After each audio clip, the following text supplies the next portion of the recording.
អ្វីដែលយើងចង់បានថ្ងៃនេះអាចមិនដូចថ្ងៃអនាគតទេនៅវ័យក្មេងមនុស្សភាគច្រើនចង់រកលុយបានច្រើនចង់សាកល្បងអ្វីថ្មីចង់ឈ្នះនិងចង់បានការទទួលស្គាល់ពីអ្នកដទៃប៉ុន្តែពេលវ័យកាន់តែចាស់ទៅអ្វីដែលយើងត្រូវការវិញអាចក្លាយទៅជារឿងសាមញ្ញជាងមុនដូចជាពេលវេលាជាមួយគ្រួសារសុខភាពល្អនិងជីវិតដែលស្ងប់ស្ងាត់ឧទាហរណ៍យើងអាចបានកំណត់គោលដៅធំសម្រាប់អនាគតដោយប្រាជ្ញាធ្វើការងារច្រើនដើម្បីឡើងឋានៈរកប្រាក់ចំណូលឲ្យបានច្រើនតែដល់ពេលវ័យកាន់តែចាស់ទៅឬពេលមានកូនយើងអាចចាប់ផ្ដើមគិតអ្វីផ្សេងវិញចង់កាត់បន្ថយការងារមានពេលនៅជាមួយនឹងកូនគ្រួសារជាជាងការរវល់គ្រប់ពេលដូចមុន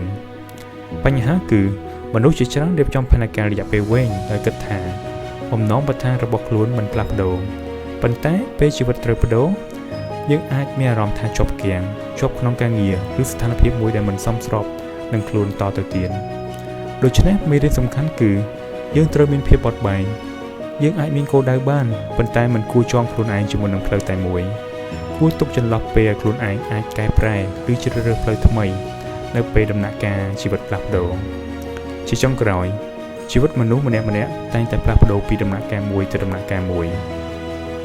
ពេលការផ្លាស់ប្ដូរនេះកើតឡើងយើងគួររៀនទទួលយកវាសម្របខ្លួនឲ្យសមនឹងកលៈទេសៈហើយកំណត់គោលដៅថ្មីឲ្យស្របនឹងដំណាក់កាលនីមួយៗនៃជីវិត